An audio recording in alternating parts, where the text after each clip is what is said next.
sambuddhasya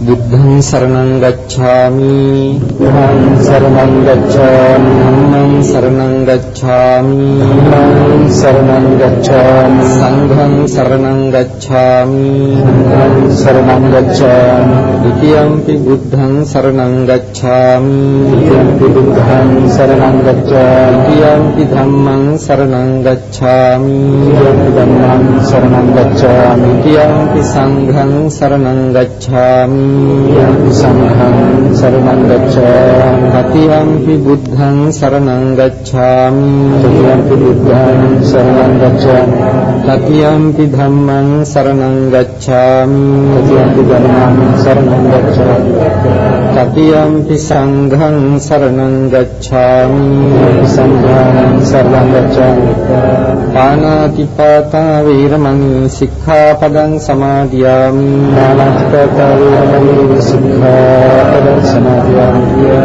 adinādāna vīramani sikkhapadam samādiyāmi adinādāna vīramani sikkhapadam samādiyāmi kāmesu miccācārā vīramani sikkhapadam samādiyāmi miccācārā vīramani sikkhapadam samādiyāmi musāvādā vīramani sikkhapadam samādiyāmi musāvādā vīramani sikkhapadam samādiyāmi surāmēraya majjapamādaṭṭhāna vīramani sikkhapadam samādiyāmi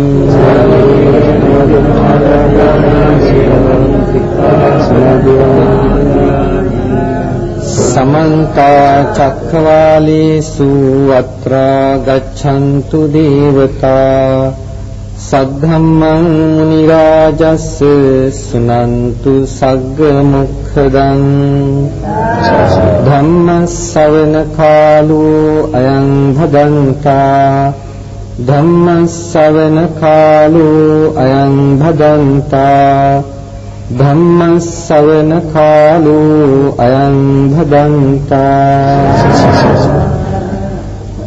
namo tassa bhagavatu arahato sammā sambuddhassa namo tassa bhagavatu arahato sammā sambuddhassa namo tassa bhagavatu arahato sammā sambuddhassa ye ghatthā puññakarā sīlavanto pāsakā dhammena dāraṃ pūsenti te namassāmi mātalīti ශ්‍රද්ධාවන්ත පින්වත්නි අද මෙම ධර්ම දේශනාව පැවැත්වෙන්නේ ලංකාවේ ඉතා විශේෂ සිද්ධාස්ථානයක සිටයි. මේ සිද්ධාස්ථානයේ පිහිටා තිබෙන්නේ කුණ්ඩසාල ප්‍රදේශයේ නත්තරම්පොත කියන ගම්මානයේහි. ගල්මඩුව කියන විහාරස්ථානයේ තමයි මේ විහාරස්ථාන. ඒ විහාරස්ථානයේහි බුද්ධ ප්‍රතිමා වහන්සේ අභිස සිට මේ ධර්මානුශාසනාව පවත්වන්නට අපට අවස්ථාව සලසා දුන් විශේෂයෙන්ම මේ විහාරස්ථානයේ අධිපති ගෞරවනීය නායක හාමුදුරන් වහන්සේ ඇතුළු ඒ දායක සභාව සිහිපත් කරලා පළමුවෙන් ඒ අතන්ට පින් අනුමෝදන් කරනවා. ධර්මදේශනාවට අවතීර්ණ වීමට පළමු අප ආරාධනා කරනවා මේ ස්ථානය පිළිබඳ ඓතිහාසික තොරතුරු දන්නා ඒ පිළිබඳ සොයලා විමසලා දැනගෙන තියෙන තිලක් සේනාසිංහ මහත්මයාට ඒ විස්තර අපේ සදහවත් ජනතාව හමුවේ තබන්නට කියලා. අවසරයි හාමුදුරනේ, මේ ගල්මඩුව විහාරය මහනුවර යුගයේ ඉදිකරන ලද්දක්. මහනුවර යුගයේ කීර්තිශ්‍රී රාජසිංහ රජුගේ තමයි මේ ගල්මඩුව විහාරය ඉදිකරේ. නමුත් මේ ගල්මඩුව විහාරයේ බාහිර පෙනුම බෞද්ධ විහාරයක් වගේ නෙවෙයි. මේක තනිකරම හින්දු කෝවිලක ආකාරයට තමයි මේ විහාරය ගොඩනංවලා තියෙන්නේ. කීර්තිශ්‍රී රාජසිංහ රජු උපතින් නායක්කර වංශිකයෙක්. ඉතින් මේ නායක්කර වංශික රජතුමා විවාහ කරගෙන හිටියේ දකුණු ඉන්දියානු ද්‍රවිඩ බිසෝවරු. අපේ එවකට හිටපු මහනුවර ජන සමාජයේ බෞද්ධයන් පිරිසිදු බුද්ධ ආගම ඇදහුවා. එතකොට ඒ අයට තමන්ගේ නායකර බිසෝවරුන්ට උවමනා විදිහට දෙආකාරයේම ලක්ෂණ සම්ප්‍රදායන් අනුගමනය කරලා පන්සලක් හදන්නටයි කීර්තිශ්‍රී රාජසිංහ රජුරවන්ට ඕනේ වුණේ. ඒ නිසා බාහිර ආකාරයෙන් Hindu කෝවිලක් විදිහට මේ පන්සල ඉදි කරා. නමුත් හොඳට මතක තබා ගන්න මේ පන්සල එවකට සිටු ජන සමාජයේ අය පිළිගත්තේ නැහැ. අවසරයි හාමුදුරනේ ඒ අය හිතුවා මේක මේ බාහිරව Hindu කෝවිලක් ඒ නිසා අපි මේකට වඳින්න පුදන්නේ නැහැ කියලා. නිකන් හිතුවේ නැහැ එහෙම හිතලා රජුරවන්ට ගිහිලා විරුද්ධත්වය ප්‍රකාශ කළා. රජතුමනි මේකට නම් අපි ඉඩ දෙන්නේ නැහැ. මේ Hindu කෝවිලට ඇවිල්ලා අපි නම් මල් පහන් පූජා කරන්නේ නැහැ. ඒ නිසා කරුණාකරලා මේකේ පිළිම වහන්සේලා නම් බුදු පිළිම වහන්සේලා නම් තැන්පත් කරන්න එපා මේ කෝවිලේ කියලා. ඊට පස්සේ රජතුමා මොකද කරේ? මහජන මතයට එදා හිටපුවේ කීර්තිශ්‍රී රාජසිංහ රජතුමා එකඟ වුණා. එකතු වෙලා දෙගල්දොරුව කියන ස්ථානයේ මේ රිතාව සමීපව තියෙන දෙගල්දොරුව කියන ස්ථානයට ගිහිල්ලා තනිකරම අපේ පෞරාණික බෞද්ධ කලා ශිල්ප අනුගමනය කරමින් ඉතාම රමණීය විහාරයක් කළා. නමුත් බුදු පිළිම වහන්සේ නමක්වත් එදා මෙතන තැන්පත් කරේ නැහැ. ඊට පසු කාලේනම අපේ බෞද්ධයන් මෙතන බෞද්ධ සිද්ධාස්ථානයක් වශයෙන් නගා සිටවන්න ඕන නිසා මේ විහාරය එහා පැත්තේ සමහරවිට ඔබට පෙනෙන නැති මේ වෙලාවේ පුරාණ විහාරයක් වෙලමිදි කරා. ඒ වගේම මේ හින්දු කෝවිල තුල කෝවිල් සම්ප්‍රදාය තුල බුදු පිළිම වහන්සේ නමක් තැන්පත් කරලා අද මේක බෞද්ධ විහාරයක් වශයෙන් සඳහන් වෙනවා. ලංකාවේ තිබෙන එකම කෝවිල් පන්සල එහෙම නැත්නම් කෝවිල් විහාරය වශයෙන් සලකන්න පුළුවන් මේ ගල්මඩුව කියන මේ ඓතිහාසික විහාරය. අවසරයි. පින්වත්නි අද අපේ ජනතාව බුද්ධ ජනතාව ලොකු අවුලක වැටලා සිටින වකවානුවක්. මේක එකපාරට අදට ආවේ නැහැ. කාලාන්තරයක් තිස්සේ ආපු ගමනක අවස්ථාවක් තමයි අද ඇත්තෙන්ම අපි ඉන්නේ ඊටාම භයානකාර අවස්ථාවකයි. ඒ බියකර බව කාටවත් නෙමෙයි. ඒ බියකර බව උදා වෙලා තියෙන සම්බුද්ධ ශාසනයට.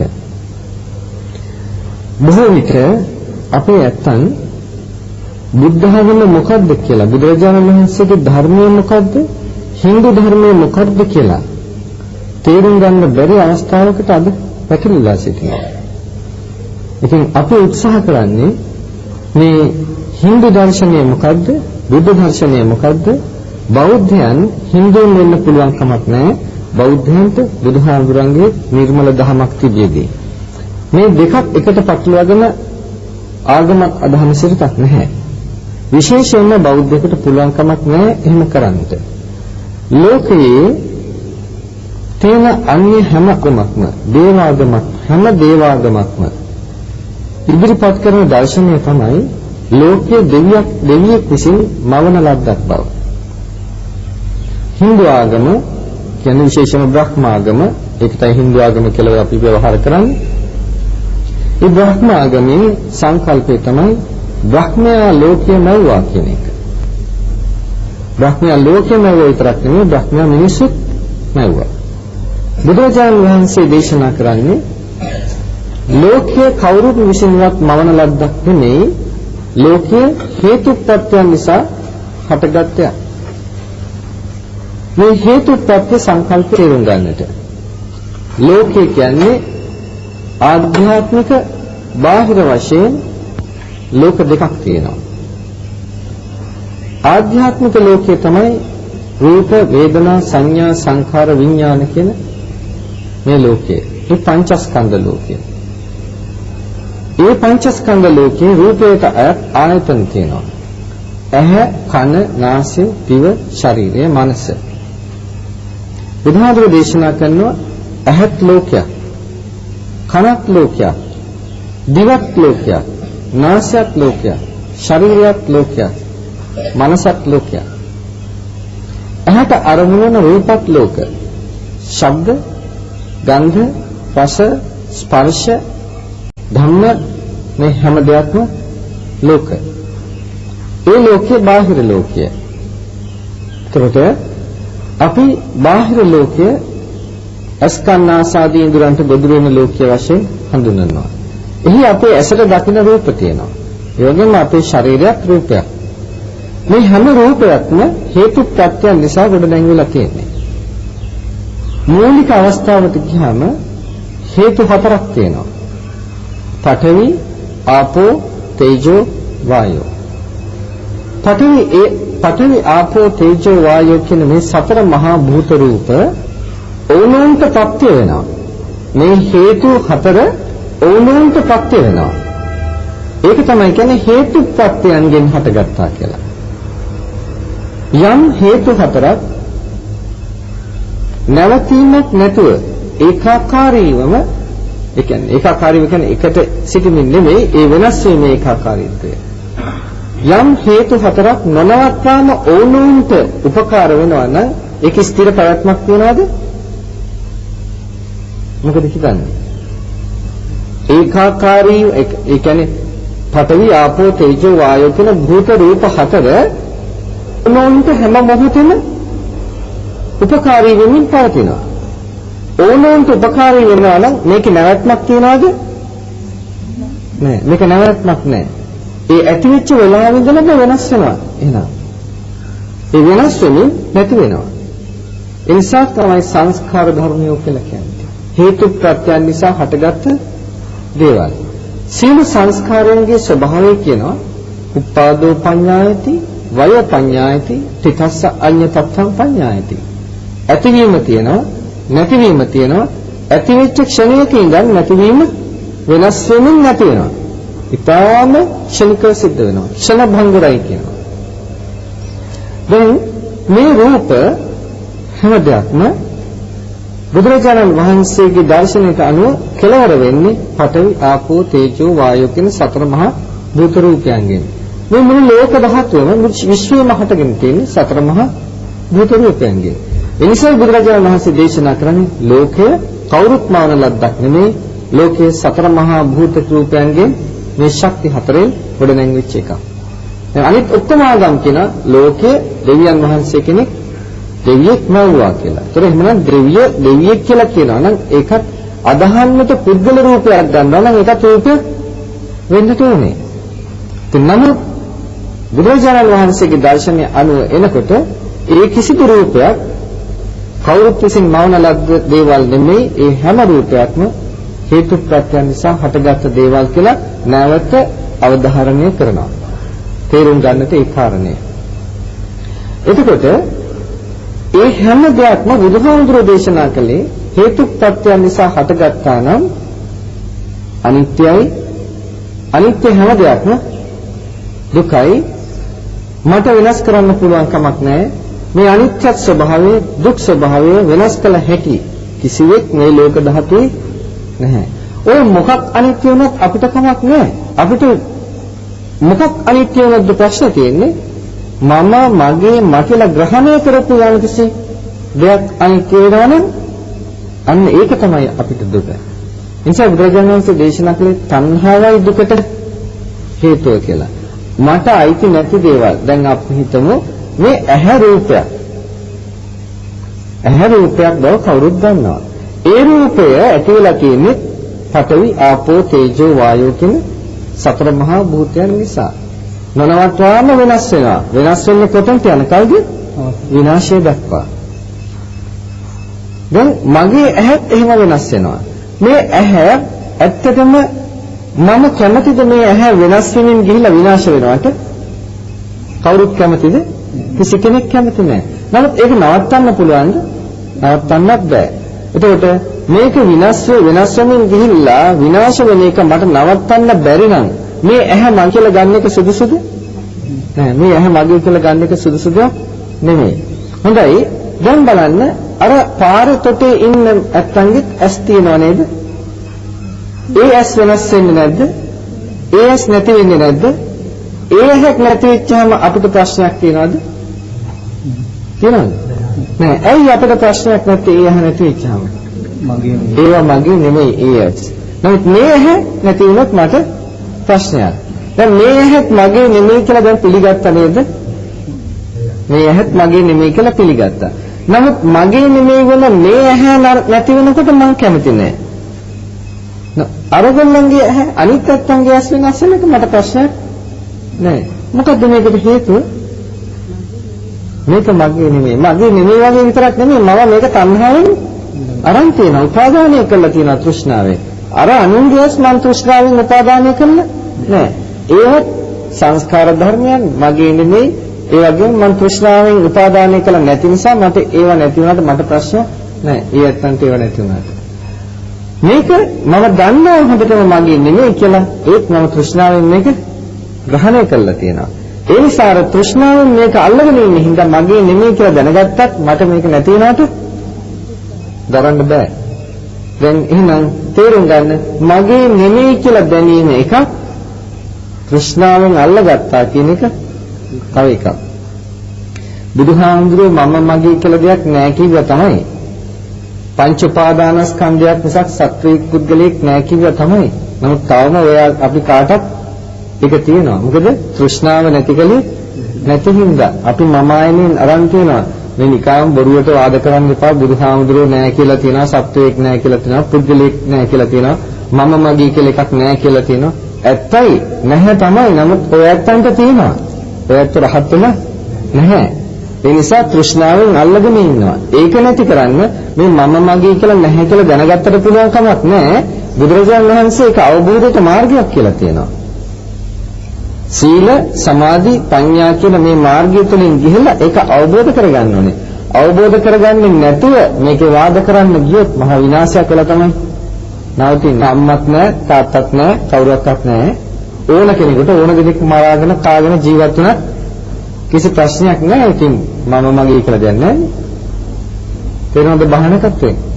ඒ හින්දා බුදුදහම වරදකමින් අල්ලගත්තොත් එහෙම සර්පේ කන මැද්දෙන් අල්ලගත්තා වගේ විනාශයක් සිද්ධ වෙන්නේ. බුදුදහම පරිස්සමෙන් ගන්න ඕනේ. නමුත් අමාරු දෙයක් නෙමෙයි. දැන් මේ මම කියපු මේ දේ තේරුම් නැද්ද නැත්තන්ට? හොඳටම තේරුණා. මේ බුදුහාමුදුරුවෝ දේශනා කරපු ගැඹීර ධර්මය. හොඳට අහගෙන හිටියොත් තේරුණා. තේරුම් ගැනීමම අවබෝධය මේ බව දැනගන්න. ඒක අවබෝධ කරන්න භාවනාමය මාර්ගයක් තුලින් ගිහින් අවබෝධ කරගන්න ඕනේ.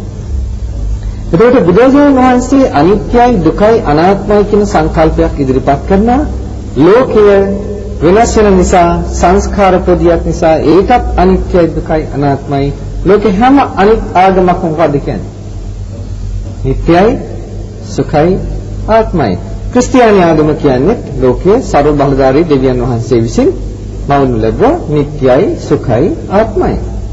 මුස්ලිම් ආගම අල්ලාහ් දෙවියන් වහන්සේ විසින් මවනු ලැබුවා ලෝකයේ ඒ දර්ශනයත් ඒකයි නිට්ටයයි, සුඛයි, ආත්මයි. හින්දු ආගම කියන්නේ බ්‍රහ්මයා විසින් ලෝකයේ මවනු ලැබුවා නිට්ටයයි, සුඛයි, ආත්මයි. අනිත්‍යයි, දුකයි, ආත්මයි කියන එකම දර්ශනය තමයි බුදුහාමුදුරන්ගේ දර්ශනය. එතකොට ඒ බුදුරජාණන් වහන්සේගේ බුද්ධ දර්ශනය තුළ අනිත් එකම ආගමකටවත් අවස්ථාවක් තියනවද? අවස්ථාවක් නැහැ. අපි ඒව කලවම් කරන්න යනවා නම් අපි බුදුහාමුදුරන් සමච්චල් කරනවා නෙමෙයිද? අපි එකතු වෙලා අපි ඒව කලවම් කරන්න ලෑස්ති වෙනවා නම් බුදුදහමට, ඒ කියන්නේ අපි බුදුහාමුදුරන්ට සමච්චල් කරනවා. ඒ කියන්නේ කමක් නැහැ බුදුහාමුදුරනේ ඔබ වහන්සේ කිව්වට අනිත්‍යයි, දුකයි, අනාත්මයි කියලා අපිට ටිකක් නිට්ටයයි, සුඛයි, ආත්මයි කියන එක ඕනේ කියලා කියන එක නේද අපි කියන්නේ? ඈ? නේද? බලන්න අපි බුදුහාමුදුරන්ගේ දෙපැත්තෙන් ගෙනහලා හින්දු ආගමට අයිති විෂ්ණු, කතරගම ආදී ඒ පින්තූර තියෙනවා. මොකද්ද අපි කරේ? ඔයයන්ට පවු නැද්ද? බුදුහාමුදුරන් සමච්චා කරන එක පාපයක් නෙමෙයිද? පාපයක්. තනිකර සමාජයක් මේක බුදුහාමුදුරන්ට කරපු. මොකද අපි හොඳටම දන්නවා හින්දු ආගමේ නිට්ටයයි, සුඛයි, ආත්මයි කියන සංකල්පයේ දේවතාවෝ තමයි විෂ්ණු, කතරගම කියලා කියන්නේ. කාටවත් කියන්න බෑ විෂ්ණු දෙවියෝ කියලා කියන්නේ බෞද්ධ දේවතාවෙක් කියලා. කාටවත් කියන්න බෑ කතරගම දෙවියෝ කියන්නේ බෞද්ධ දේවතාවෙක් කියලා. හොඳම දෙයක් වෙනත් මේ පින්නතුන් හැමදෙනෙක්ම දන්නවා ආනන්ද මෛත්‍රී මහානායක හාමුදුරන් වහන්සේ කියනවා කියලා කතරගම දෙවියෝ දැක්කා කියලා. නේද? ඔන්න බලන්නට ආනන්ද මෛත්‍රී මහානායක හාමුදුරුවෝ ලියපු මට හිතන්නේ පොතේ නම භාවනා විභාවිනී කියලා. පොතක් තියෙනවා. ඒකේ තියෙන්නේ හින්දු ආගමික භාවනා ක්‍රමයි, බෞද්ධ භාවනා ක්‍රමයි පැති දෙක. මුලින්ම තියෙන්නේ හින්දු භාවනා ක්‍රමය. පොතේ විෂ්ණු කියන සංකල්පය යටතේ කොටසක් තියෙනවා. මහානායක හඳුරෝ කියනවා මෙහි විෂ්ණු කියන Hindu මනක්කල්පිත දේවතාවෙක්. වගේම තියෙන මනක්කල්පිත දේවතාවෙකුට යාග හෝම පුද පූජා පවත්වමින් කාලය ගත කරන පිරිසක් පිළිබඳව. හොයාගෙන බලන්නේ පොත. ඒතර විෂ්ණු කියන සංකල්පය මනක්කල්පිතයි කියලා ආනන්ද මෛත්‍රී මහානායක හඳුරෝ ප්‍රකාශ කරනවා නම් විෂ්ණුගේම විකාශනයක් තමයි කතරගම කියලා කියන්නේ. විෂ්ණු දෙවියෝ එක අවස්ථාවක දරුවන් 7 දෙනෙක් නැවුවා කියනවා. ඔතෙන්ට දිග කතාවක් මේ කෙටි කරලා කියන්නේ. ඔතෙන්ට උමායි ඊශ්වරයි කියනවා කියනවා. ආපහම අර දරුවෝ ටික දැකලා උමායට ලොකු දර්ශනයක් ඇති වෙලා ආපු ගමන් බදාගත්තා කියනවා අර ඔක්කොම එකට තියලා. බදාගෙන මොකද අයියේ මෙච්චර දරු කන්දක් කියලායි බදාගත්තා කියලා කියන්නේ. එතකොට එක දරුවෙක් පුංචි දරුවා එළියට පැනනලු. 6 දෙනා එක්කෙනෙක් වුණාලු. 6 දෙනා එක්කෙනෙක් වෙච්චහම මොණු 6කුයි අත් 12කුයි ඇති වුණාලු. පොඩ්ඩක් හිතලා බලන්න දැන් අර කොළුපටව 6 දෙනෙක්. මේ කොළුපටව 6 දෙනාට මොණු ඔළුයි අතයි විතරද තිබුණේ. අනිත් අංග ප්‍රත්‍යංග වලට මොකද වුනේ? ඒවත් ඔළුයි අතයි පිහිටි ආකාරයෙන් පිහිටියා නම් එහෙම මොන තත්ත්වයක් වෙයිද? දැන් බලන්න සංකල්ප ඇති කරන්නට ගිහිල්ලා මොකද්ද මේ කළා තියෙන්නේ කියලා. එතකොට දැන් පැහැදිලි දෙයක් තමයි විෂ්ණු කතරගම කියන්නේ Hindu සංකල්ප කියලා. මේ Hindu සංකල්ප තුල තියෙන නিত্য සුඛ ආත්ම දර්ශනය අපි පිළිගත්තානේ වර්තමානයේ අපි පිළි අරන් නෙමෙයිද තියෙන්නේ? පිළි අරගෙන. එතකොට අපි බෞද්ධයෝද? අපි දැන් කරන්නේ අනිත්‍යයි දුකයි අනාත්මයි සංකල්පයට සාදු කියමින් නිට්ටයයි සුඛයි ආත්මයි කියන සංකල්පයට පූජේ පහර පවත්ව යන්නේක නෙමෙයිද කරන්නේ? පොඩ්ඩක් කල්පනා කරලා බලන්න. ඒ සමහර දෙනා උත්සාහ ගන්නවා. පින්වත්නි සමහර ඇත්තන්ට මේ මම කියන දේ රිදෙන්නට පුළුවන් ටිකක්. මේ වෙලාවේ රිද්ද ගන්න වෙලාවක් නෙමෙයි. ඔය කවුරු වුණත් ටිකක් රිදුනත් ඇස්සරල බලන්න ශාසනය වෙනුවෙන්. අපිට ලොකුම වස්තුව බුද්ධ ශාසනය. මේ යන ගමන තුලින් බුද්ධ ශාසනය වෙනසන බව හොඳටම පැහැදිලිද? ඒක නිසා සමහරක් වෙලාවට සමහර දෙනා විරුද්ධව නැගී සිටින්නට පුළුවන්. ඒ ඇත්තන්ගේ පෞද්ගලික ලාභ සත්කාර නැති වෙන නිසා මිසක් බුද්ධ ශාසනයට වෙන පාඩුව ගැන හිතලා බුද්ධ ශාසනයට ලාභයක් වෙන නිසා අලාභයක් වෙන නිසා නෙමෙයි. බුද්ධ ශාසනය නැවැශක් වෙද්දී පෞද්ගලික ලාභ සත්කාර ගැන හිතනවා නම් ඒක මහා පාපයක්. ඒ කාරණේ. ඇත්තයි කලක් තිස්සේ කරගෙන ආවා. අද අපිට තීරණා බුදුරජාණන් වහන්සේගේ දර්ශනය තුළට දාලා බලන්න. පින්වත්නි බුදුහාමුදුරුවෝ හොද්දටම පැහැදිලි දේශනා කළා තියෙනවා. මා පරම්පරාය මා පිටක සම්පදානේන. ඔය පරම්පරාව ගණනක් තිස්සේ ආවයි කියලා උනත් පොත්පත්වල ආවයි කියලා උනත් ඒක එහෙමමයි කියලා අපත් අද තීරණය කළ යුතු නැහැ. බුදුහාමුදුරුවෝ දේශනා කරනවා තීරණය කරන්න. යදා තුම්හේ කාලාමා අත්ථනාව ජානීයාත කාලාමේනි ඔබලාම තීරණය කරගන්නට. ඉමේ ධම්මා කුසල ඉමේ ධම්මා අකුසල. කුසල අකුසල කියන්නේ මොකක්ද කියලා තීරණය කරගන්න. තීරණය කරගෙන අකුසලයේ අතහරින්න කුසලයේ වඩන්න.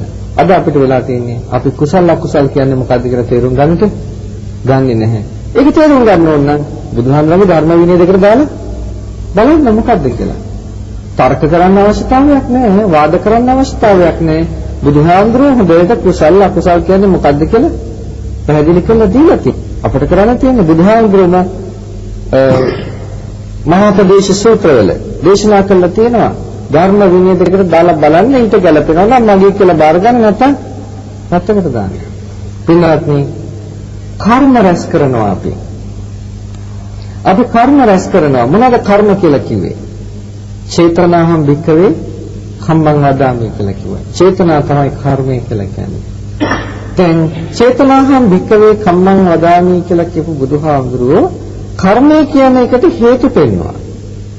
ලෝභෝ නිදානං කම්මානං සමුදය, දෝෂෝ නිදානං කම්මානං සමුදය, මෝහෝ නිදානං කම්මානං සමුදයය. ලෝභ, ද්වේෂ, මෝහ නිදාන තුනක් වශයෙන් හේතු තුනක් වශයෙන් පෙන්වුවා කර්ම හට ගන්නට. එතකොට මේ කර්ම හට ගැනීම මොකක් නිසාද සිද්ධ වෙන්නේ? තෘෂ්ණාව හේතු කොටගෙන. අපිට තමයි ලෝභය හේතුවක් කියලා කිව්වා. මේ වටාපත අන්න තේරුම් ගන්න ලෝභය කියන්නේ මොකක්ද කියලා. සමහර කෙනා ලෝභය කියන්නේ තණ්හාව කියලා නෑ. මේ වටාපතට මං හරිය ආසයි. මොකද මේක අලුත් වටාපතක්. මේක කවුරුහරි මගෙන් ඉල්ලනවා. මං කැමතිද මේක දෙන්න? නෑ. ඇයි? මේකට මම ආසයි. මේක මට නැති වෙනවා. නැති වෙච්චහම කවුරු හරි ගන්නවා, හොරෙන් ගන්නවා මේක. එතකොට මට ඇති වෙන්නේ මොකද්ද? තරහක් ඇති වෙනවා, දුකක් ඇති වෙනවා. ඒකට කියනවා ද්වේෂ නිසා. ඇයි තරහ ඇති වෙන්නේ මට? මේකට තියෙන ආශාව නිසා. දැන් ලෝභය ඇති වෙන්නේ, ද්වේෂය ඇති වෙන්නේ මොකක් නිසාද? ආශාව නිසා. ආශාවයි මම මේක මොකද්ද කියලා දැනගෙන හිටියේ නෑ. මම මේක සංස්කාර පොදියක් කියන එක දැනගෙන හිටියේ නෑ. හේතු ප්‍රත්‍යයන් නිසා හටගත්ත වෙනස් වෙන වෙනසල යන දෙයක් කියන එක මම මේක තේරුම් ගෙන හිටියේ නෑ. ඒ නිසායි මට මේකට ආශාව ඇති වුනේ. ඒක දැනගෙන හිටියනම් මේක කවුරු හරි ඉල්ලපුවම මට දෙන එක ප්‍රශ්න නෙමෙයි. දැන් ලෝභය මොකක් නිසාද? ආශාව නිසා. ද්වේෂය මොකක් නිසාද?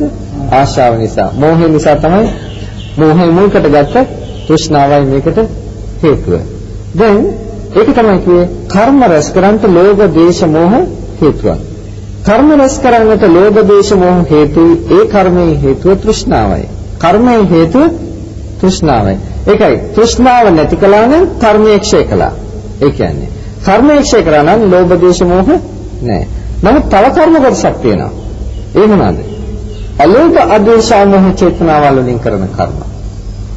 ඒ තෘෂ්ණාව හේතුවෙන් කර්ම කොටසක් කරන අකුසල කර්ම ලෝභ, ද්වේෂ, මෝහ තෘෂ්ණාව හේතුවෙන්ම තව කර්ම කොටසක් කියනවා. මොකද කර්මයට හේතුව තෘෂ්ණාවමයි.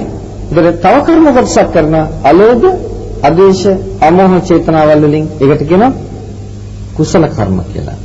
දැන් බුදුහාමුදුරුවෝ දේශනා කරන පංචකාම තෘෂ්ණාව කුසල්ද අකුසල්ද? පංචකාම තෘෂ්ණාව අකුසලයක්. අපි හැම විටම ওই දේව සංකල්පය තුළ මොනවද ප්‍රාර්ථනා කරන්නේ? පංචකාම තෘෂ්ණාවයි. බුදුහාමුදුරුවෝ ඒ පංචකාමයන් ප්‍රාර්ථනා කරන්න යදින්න කිව්වේ නැහැ. බුදුරජාණන් වහන්සේ දේශනා කළේ ඔබට තෘෂ්ණාව තියෙනවා. ඒ තෘෂ්ණාව තියෙන තෘෂ්ණාව පාවිච්චි කළා තෘෂ්ණාව වැඩි වෙන විදිහට කටයුතු කරමින් තෘෂ්ණාව අඩු වෙන විදිහට සැප විඳින්නට. තෘෂ්ණාව අඩු වෙන විදිහට සැප විඳින්න තමයි පංචශීල ප්‍රතිපදාව දේශනා කළේ ගිහියාට ජීවිතේ. තියෙන තෘෂ්ණාවෙන් ප්‍රයෝජන ගැනීමක්. නමුත් තෘෂ්ණාව අඩු කරගන්න තමයි කිව්වේ පොහොය පෙරවස් සමාදන් වෙමින් කාමයන් අතහැරීමක් පුරුදු කරන්න කියලා. ඉන්නත් බොහොම ලස්සන දර්ශනයක් තියෙනවා. දැන් අපි දේව සංකල්ප තුන මොනවද කරගන්නේ ගිහිල්ලා? මොනවද කරගන්නේ? අපේ ආශාවන් වර්ධනය කර ගැනීම. අපට අකුසල් මේ බෞද්ධයන්ටවත් කිසිම කෙනෙකුටවත් අහිත පිණිසවත් අනර්ථය පිණිසවත් ඒ කියන්නේ මේවා වැරදි කියලා. මේ වැරදි කියලා කියන්නේ ඔයයන්ට පව් සිද්ධ වෙන නිසා. ඔයයන්ගේ අපායට නොවන කාරණේ වෙනම කාරණයක්. මේ සංසාරයේ දිග්ගැසගෙන Taman දිගින් දිගටම සංසාර දුකට වැටෙනවා. ඒ අතර අපායগামী නොයි කියලා කියන්න පුළුවන් කමකුත් නැහැ.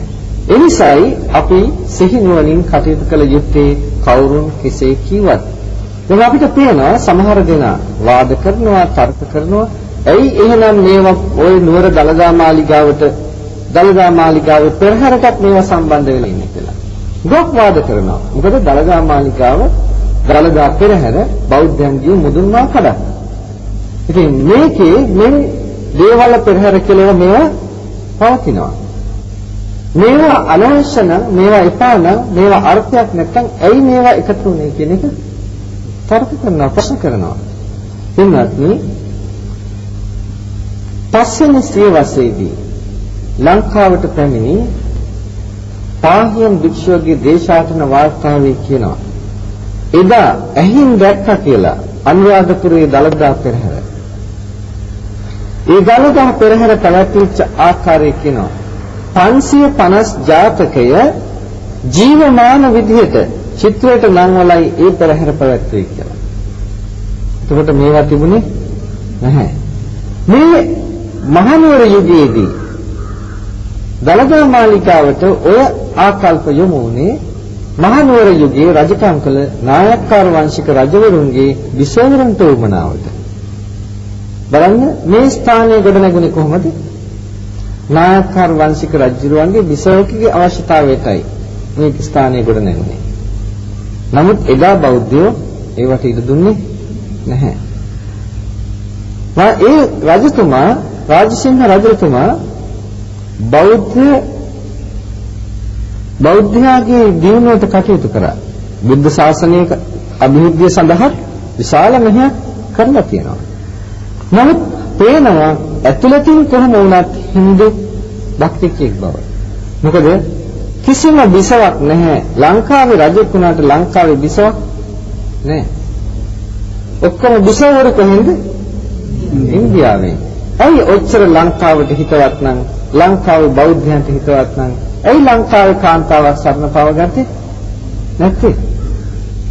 ඉන්දියාවෙන්ම ගෙන්නේ ඇයි? කොහොම වුණත් ජාතික හැඟීමක් ආගමික හැඟීමක් තියෙනවා යාට. අපිට නැති වුණාට ඒ ඇත්තන්ට තියෙනවා. අපේ නැතිකමේ දුර්වලකම අපි පිළිගන්නට ඕනේ. ඒ ඇත්තන්ට උවමනාවනේ මොකද්ද? කොහොම හරි නායක්කාර වංශික පිරිසිදු රාජ පරම්පරාවක් ලංකාවේ ගොඩනගන්න. ඒ නිසා තමයි ඉන්දියාවෙන්ම එහෙන්නම බිසවරු ගෙන්නලා ඒක තහවුරු කරන්නට උත්සාහ ගත්තේ. ඒ වගේම බෞද්ධ ආගම තුළට ඇවිල්ලා හින්දු සංකල්පය බුදුදහම තුළ ගොඩනගන්නට හේතු වුණේ අන්නේ ක්‍රියාදාමයයි. අපි දන්නවා හොඳටම එදා රජවරුන්ගේ විසවරුන්ට විහාරස්ථානයට යන්නට විහාරය තුළ කෝවිල් ගොඩනැගුවා කියලා. ඉතින් ඒ කෝවිල් ගොඩනැගීම ඒ සංකල්පය දිගින් දිගටම විහාරස්ථාන තුළ ඇති වුණා. එහෙම ඇති වුණා කියලා ඒක බුද්ධ ධර්මයට එකඟයි කියලා බාර ගන්න හේතුවක් නෑ කාටවත්. පැහැදිලි නේද? රජුරන්ගේ උමනාවට පන්සලේ කෝවිල හැදුවයි කියලා මොකද රජුරන්ට විරුද්ධව යන්නත් බෑ. එතකොට රජුරන්ගේ අර බෞද්ධ හැඟීම භක්තිය එකක් නැතිව යන්න පුළුවන්. ඊසීමෙන් හාමුදුරුවෝ වැඩ කළා වෙන්න පුළුවන්. එදා හාමුදුරුවෝ අනුමත නොකළා වෙන්නටත් මේක. නමුත් රජුරෝ නිසා පැත්තකින් හදන්න ඉඩ ඇරියා. ඒක නිසා බෞද්ධයන්ට පිළිගන්න බෑ ඒක හරි කියලා. පන්සලේ තිබුණ පමණින්ම. මොකද ඒක නිසා නෙමෙයි මේක හරිද වැරදිද කියලා තීරණය කරන්න දර්ශන දිස බලලයි. ආගම්වල දර්ශන මොකක්ද කියලා බලලා. මේක තීරණය කරන්න ඕනේ. එතකොට ආගම්වල දර්ශනය බුදුදහමයි ඒ දහමයි අහසයි පොළොවයි වගේ දුරස්තන බෞද්ධයෙකුට බෑ ඔකට එකඟ වෙන්නට. නමුත් දැන් අද අපි මොකද කරලා තියෙන්නේ? බුදුරජාණන් වහන්සේ පැත්තකට දාලා අපි දෙවියන් සරණ යනවා වැනි සරණ යාමක් නෙමෙයිද අද අපි කරන්නේ? බලන්නට ඒක නෙමෙයිද අපි කරන්නේ? දැන් සමහර තැනක දාලා තිබුණා එක තැනක එක්තරා දෙවඟනකගේ නමක් කියලා ඒ දෙවඟන සරණයි කියලා දාලා තිබුණා. ඔබට සැප සම්පත් අවශ්‍ය නැහැ. ඔන්න බුදුදහමට ගිය කලදසාව. බලන්නට මේ සංකල්පය අපේ බෞද්ධයන්ට සිහිනුවණින් විමසලා විශේෂයෙන්ම ඔයයන් බෞද්ධ නම් බුදුදහම නගා සිටවන්නටයි දැන් උත්සාහ ගන්න ඕනේ. මේක බහනකත්වයෙන් මම පෙන්නන්නම්. ඔයයන්ට තේරෙනවා ඇති දැන් සමහර පන්සල්වල කපු මහත්තුරු කවුද? ස්වාමීන් වහන්සේලා. කපු මහත්තුරු. ක්‍රමයෙන් අනාගතයට මොකද මේ? දැන් සමහර හාමුදුරුවෝ කියන දෙයක් තියෙනවා මේ කළා. දේවාලයක් නැත්තම් කොහොමද පන්සල් ගෙනියන්නේ කියලා. පින්වත්නි, එහෙමනම් මොකද සංකල්පය? දේවාලේ නැතුව පන්සල ගෙනියන්න බැරි නම් බුදුදහමට මොකද වෙලා තියෙන්නේ? අද බුදුදහම නැති වෙලා නැද්ද එහෙනම්? භික්ෂුන් වහන්සේලාම නායක හාමුදුරුවෝම කියනවා නම් දේවාලයක් නැතුව පන්සල ගෙනියන්න බෑ කියලා. එහෙනම් බුද්ධ ධර්ම අද ඉවරයි. බුද්ධ ධර්ම නැහැ. ඔයයන්ට ඒකද කරන්න අවශ්‍ය. අපි හදන්න ඕනේ දේවාලේ නැතුව බුද්ධ ධර්ම ගෙනියන්න තියෙන පසුබිම හදන්න ඕනේ. ඒක කරන්නට තණ්හා වර්ධනය කළ බෑ. ඒක කරන්නට හොඳ බෞද්ධයන් වෙන්න ඕනේ. හොඳ බෞද්ධයෙක් වුණොත් අපි පන්සල් ටික එකතු වෙලා පන්සලේ හාමුදුරුවෝ ඉදිරියට ඇවිල්ලා ඒ ඇත්තන් ප්‍රතිපත්තියක පිහිටලා දායකයන් සීලාදී ගුණධර්ම පුරන්නට මඟ සලස්වනවා නම් දායකයෝ ශ්‍රද්ධා සීල සුතචාග පඤ්ඤා කියන පංච ධර්මයන්ගෙන් දිනු වෙනවා නම් එහෙනම් පන්සල් වලට කාගෙක්වත් දෙයියන්ගේ පිහිට අවශ්‍ය වෙන්නේ නැහැ.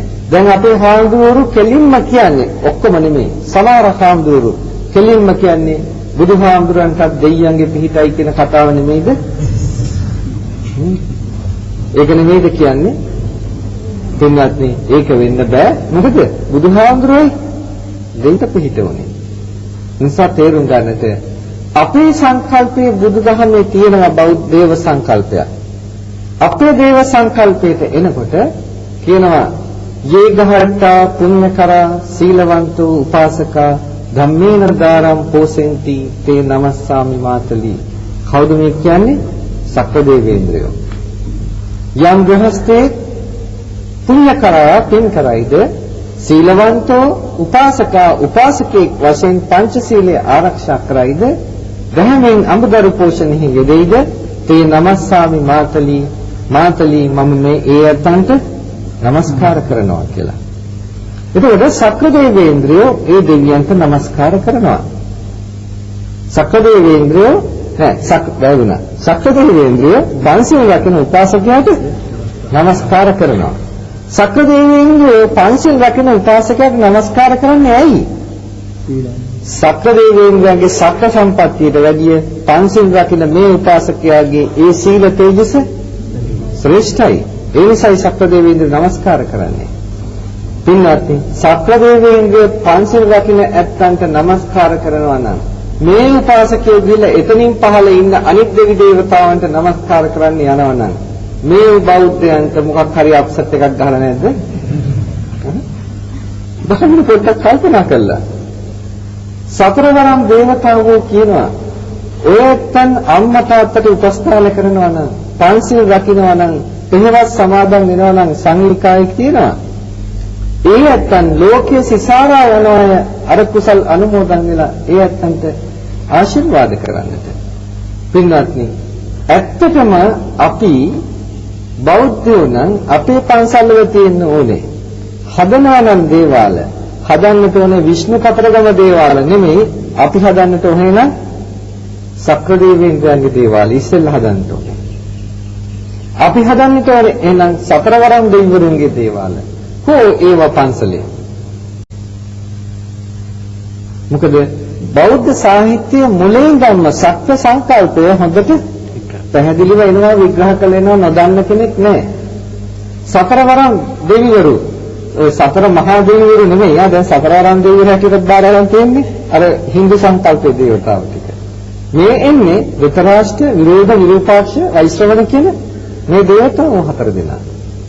මේ සතරවරම් දෙවිවරු එදා ඉඳන්ම බොහෝම පැහැදිලි බුද්ධ ශාසනයට සම්බන්ධයි කියලා. මොකද පාරායන සූත්‍ර දේශනාවේ තියෙනවා වෙස්සවන කියන වෛශ්‍රවණ කියන දිව්‍ය පුත්‍රයා උතුරු දිග් භාගයේ ඉඳන් දකුණු දිගට යනකොට එක්තරා කාන්තාවක් බේලුව කන්ටකී නන්දමාතා කියන මේ කාන්තාව උපාසිකාවක් ප්‍රධාන අග්‍රගණීය උපාසිකාවක් බුදුහාඳුරන්ගේ මහා රාත්‍රියේ එළි වෙනකල් පාරායන දේශනාව මිහිරි හඬින් ගායනා කළා කියලා.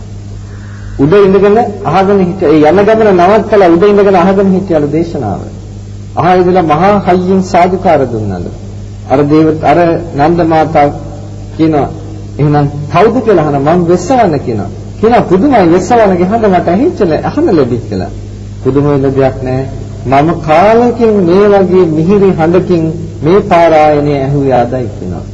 ඒකෝද සාදු කියලා අනුමෝදන් වෙච්චාම කියනවා මේ කුසලය ඔබට වේවා කියලා.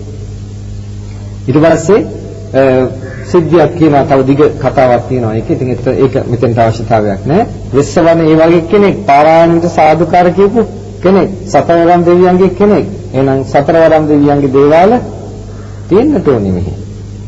ඇයි නැත්තේ බුදුදහමට ඒව අවශ්‍ය දේවල් නෙමෙයි. එදා ඉඳන්ම අපේ බෞද්ධයෝ දන්නා ඒක අවශ්‍ය දෙයක් නෙමෙයි. මොකද දෙවියන්ට ඒ දේවතාවෝ තෙරුවන් සරණ ගිහිල්ලා නිර්වාණය අරමුණු කරලා ඉන්න නැත්තම් ඒ ඇත්තන්ට අවශ්‍ය වෙන්නේ මොකක්වත් නෙමෙයි අපි නිවන් අරමුණු කරලා කරන කුසල් අනුමෝදන් වෙන්න. ඒ කුසල් අනුමෝදන් වෙලා ඒ දේවතාවෝ ඒ කුසල් අනුමෝදන් කරපු ඇත්තන්ට ආශිර්වාද කරනවා. ඒ ආශිර්වාදය ඔබටම හිතසුව පිණිසයි. මොකද මේක මහා පුදුම ශක්තියක් තියෙන දෙයක්. අපි තෙරුවන් සරණ ගිහිල්ලා පන්සිල් රකින්න නැත්තම් නම් දැනගන්නට අපි සෑම දිනකම ශරීරයේ වටා එක්තරා රශ්මි ධාරාවක් බලපවත්වනවා. මේ රශ්මි ධාරාව මේ ශරීරයේ තුන උෂ්ණත්වයයි. ඇඟිල්ලේ ප්‍රසන්න වෙන්න මේ රශ්මි ධාරාව බලවත් වෙනවා. මේක බොහොම විද්‍යාත්මක දෙයක්. බෞද්ධයෙකුට වේවා අබෞද්ධයෙකුට වේවා ඒක හිම තමයි තමන් කරනවා නම්. එතකොට ඒ රශ්මි ධාරාව ප්‍රසන්න වෙනකොට ඒ තනත්තා අනුන්ට ප්‍රසන්න වෙනවා. එයා වටේ ඒ බලපාත්වන්නා වූ රශ්මි ධාරාව දෙවියන්ගේ ආශිර්වාදය ආකර්ෂණය කරනවා. දෙවියන් කුසල් අනුමෝදන් වෙනකොට දෙවියන්ගේ සිත් සතන් තුල අලෝභ, අද්වේෂ, අමෝහ චේතනා සහගත සිතුවිලි පහළ වෙන්නේ. ඒ අලෝභ, අද්වේෂ, අමෝහ චේතනා සහගත සිතුවිලි පහළ වෙද්දී දෙවියන්ගේ සිත් සතන් බොහොම ප්‍රසන්නයි. ප්‍රසන්න සිතින් දේවතාවෝ ආශිර්වාද කරනවා. ආශිර්වාද කරද්දී අර පුද්ගලයා වටා තියෙන ඒ ශක්තියෙන් අර දෙවියන්ගේ ආශිර්වාදය ආකර්ෂණය කරනවා. ඒකට දෙවියන්ගේ ආශිර්වාදාත්මක වූ ආකර්ෂණයක් මෙයාට බලපානවා. ඒක නිසා කියන්නේ මෛත්‍රී කරන කෙනාට, ඒ කියන්නේ පන්සිල් රකින්න කෙනා, මෛත්‍රී කරන කෙනාට මනුස්සානම් පියෝ හෝති, අමනුස්සානම් පියෝ හෝති. මිනිස්සු ප්‍රේ කරනවා, අමනුෂ්‍ය ප්‍රේ කරනවා. දේවතා රක්ඛන්ති, දෙවියෝ ඒ අකන්ව ආරක්ෂා කරනවා කියලා. දැනගන්න පින්වත්නි, දෙවියෝ ආරක්ෂා කරනවා කියලා කිව්වේ අමනුෂ්‍යයන්ගෙන් මිනිස්යන්ට වෙන ආපදා තියෙනවා නම් ඒ වයින් දෙවියන්ට මිනිස්යන්ව ආරක්ෂා කරගන්න පුළුවන්. රතන සූත්‍රයේහි දිවාච රත්තෝච හරන්තියේ බලින් කියලාන්නේ ඒ කාරණේයි. බලන්න බුදුහාමුදුරන් ආරක්ෂා කරන්න පුළුවන් වුණාද දෙවියන්ට? මුගලන් හාමුදුරන් ආරක්ෂා කරන්න පුළුවන් වුණාද දෙවියන්ට? අටකට පොඩි වෙනකල් හොරු ගුටි දුන්නා නේද? මිනිස්සෙකුට කරන දෙයක් දෙවියන්ට පුළුවන් කමක් නෑ නවත්තන්නට. දේවදත්ත ගල්පෙල්ලුවා බුදුහාමුදුරන්ට මොන දෙවියන්ටද පුළුවන්කම තිබුණේ? අදුගානේ දේවතාවෙකුට ඇවිල්ලා කියන්න තිබුණානේ අනේ ස්වාමීන් වහන්සේ උතනින් පොඩ්ඩක් අයින් වෙන්න අන්න මාසිනා ඉන්නවා උඩ ගලක් පෙරලන්න බලාගෙන කියන එක. කොහොම ආවා? නෑ පින්නත් නේ. ඒක දෙවියන්ගේ වැරද්දක් නෙමෙයි, දෙවියන්ගේ අදුවක් නෙමෙයි, කරන්න බැරි නම් කරන්න බෑ. නමුත් අර සාමාන්‍ය අමනුෂ්‍ය දෙවියන්ගේ අමනුෂ්‍ය කොටසය. පහත් පෙළේ අමනුෂ්‍යයන්ගෙන් මනුෂ්‍යයන්ට පීඩාවට වෙනවා නම් අර දෙවියන් එක්ක පුණ්‍යානුමෝදනා තුළින් සම්බන්ධ වෙලා ඉන්න ඒ ඇත්තන්ව ආරක්ෂා කරන්නට දෙන්න පුළුවන්. අපේ ගක් හාමුදුරුවෝ වරද්දගෙන ඉන්නවා. ආටානාති සූත්‍රයට ගිහිල්ලා බලන්න ඕක නෙමෙයිද දෙවියන්ගේ ආරක්ෂාව කියලා. අන්න ආටානාති සූත්‍රය හොඳට පැහැදිලිව ওই දේ විග්‍රහ කරනවා. බුදුහාමුදුරුවෝ ලක්දිවට වැඩම කරලා සමාපත්තිය සුවෙන් හිටලා පිරිසිදු කරපු භූමිය තමයි කිරිවෙහෙර පිහිටලා තියෙන්නේ. ඊගාට ශ්‍රීමා බෝධියෙන් අසිරිමත් ලෙස පරණගිච්ච මුල් අංකුර 8න් එක අංකුරයක් තමයි එහි තියෙන්නේ. එදා ක්ෂත්‍රියයන් වාසය කරපු භූමිය ඒකයි කප්තිය ගාම උනේ. කප්තිය ගාම කියන එක තමයි කතරගම වශයෙන් බිඳිලා ඇවිල්ලා තියෙන්නේ. ඒතකොට බෞද්ධයන් කතරගම යන්න හිතනකොට බෞද්ධයන්ගේ මනසට එන්නේ බුදුහාමුදුරුවෝ වැඩි බිමයි කියන එක. ඒ තියෙන පියවරක් පාසා යත්තන්ට කුසල් කතරගමට තියෙන. ඒ පැත්තට. ඒ ආකල්පයෙන් තියෙන කතරගම දෙයියෝ කියන ස්වරූපකින් තියෙන පියවරක් පාසා යත්තන්ට අකුසල්. මොකද තියා ඇයි තෘෂ්ණා මූලිකවයි යත්තු තියන්නේ. කොහොමද වෙනස? බලන්නට බුදුදහම වැළලීලා නැද්ද කියලා? ඒකයි කියන්නේ මේ බුදුදහම නගා සිටවන්නට දැන් කටයුතු කරන්න ඕනේ කියලා. අපි ඔක්කොම බෞද්ධයන් අත්වල බැඳගෙන මිත්‍යා දෘෂ්ටි අයින් කරලා දැන් තේරුම් කළ දෙන්නේ මේක. කල්පනාවට ගන්න. හොඳ සිංහල බෞද්ධයන් වශයෙන් ලෝකයාට හිතසුව පිණිස මේ බුද්ධ ශාසනය ආරක්ෂා කරගන්නට අදිෂ්ඨාන කරගෙන හොඳ බෞද්ධයන් වෙන්න නැති මේ සරණං අඤ්ඤං බුද්ධෝමේ සරණං වරං වෙන සරණක් ඔයත්න්ට නැහැ.